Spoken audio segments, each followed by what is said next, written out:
Date 2. At our family barbecue, my sister made a joke: if you disappeared tomorrow, no one would even notice. Everyone laughed, except me. I just raised my hot dog and said, challenge accepted.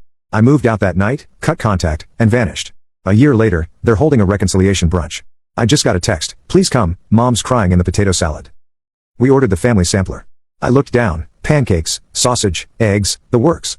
And right in the middle, a giant trembling bowl of potato salad. So there I was, sitting at a table with people who once laughed at the idea of me disappearing, now sobbing into carbs like it was the Last Supper, emotional dysfunction edition. Mom's mascara was halfway down her cheeks. She kept dabbing at her face with a cloth napkin like she was auditioning for Real Housewives of Emotional Collapse. Sierra was aggressively buttering toast, which I think was supposed to signal self-control but just looked like she was punishing gluten. Dad hadn't looked me in the eye once. He just kept cutting sausage into increasingly tiny pieces like he was trying to prove something to his therapist who, to be clear, he refuses to see because shrinks are for people who can't mow their own lawn. Why didn't you say anything? Mom finally wailed. We were worried. You filed a missing person report, I said. Then posted on Facebook that I was probably finding myself on a beach somewhere with a crying emoji. That post got 84 likes, she sniffled. And 2 comments from your Zumba friends saying I always seemed off. Dad put down his fork. Can we not do this here? Oh, I'm sorry, I said, smiling sweetly. Would you prefer we scream about it at Christmas like normal? Maggie was trying to crawl inside her mimosa glass. Meanwhile, Sierra leaned in, resting her chin on one perfectly manicured hand like a smug cat. Honestly, Evan, the whole thing was pretty theatrical. Right, I said. Because I'm the dramatic one, not the woman crying into a mayonnaise-based side dish. That was it. Mom burst into full-on sobbing again and collapsed into Sierra's arms like a deflated Soule. He doesn't even miss us, she gasped. I made his favorite deviled eggs and everything. I'm allergic to eggs, I said. You were just being difficult about that. And that's when I realized none of them had changed, not really.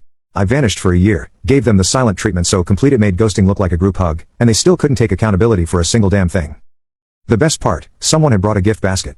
It sat in the center of the table like a peace offering from a suburban hostage negotiation, filled with homemade banana bread, inspirational magnets and a card that said we miss our mysterious little man. Let's forgive and feast. Love the fam. I opened the card, blinked and asked, who the hell wrote this? Mom raised her hand. Sierra helped, of course she did. I pushed my chair back.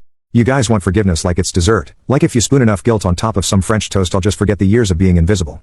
You were never invisible, Dad muttered. You just acted like no one ever understood you. I laughed out loud, real and bitter. That's because no one ever tried. No one moved. Even the waitress stopped mid-step with a tray of orange juice like oh no, trauma brunch table 5's back at it.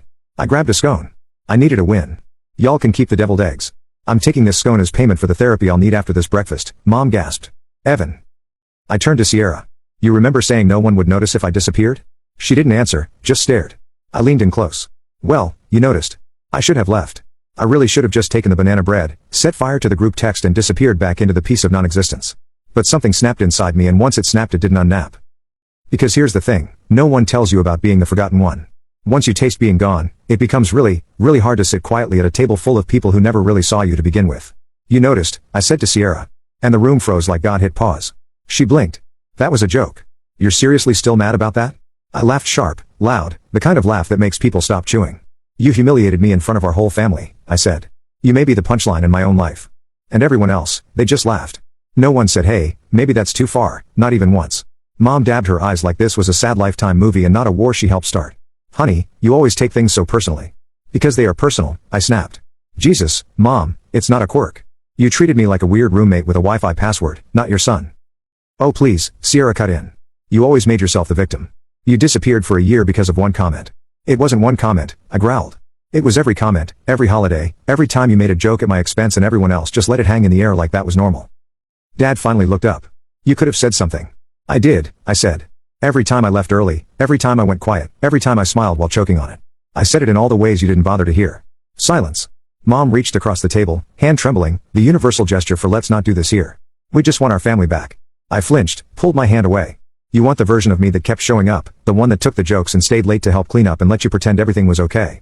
You don't want me. You want the ghost that smiled politely. You're twisting this, Sierra said, arms crossed. This whole thing.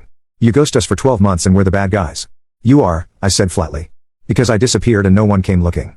Her face changed. I saw it, that flicker of guilt, that second too late. You don't get to cry now, I whispered, eyes locked on hers.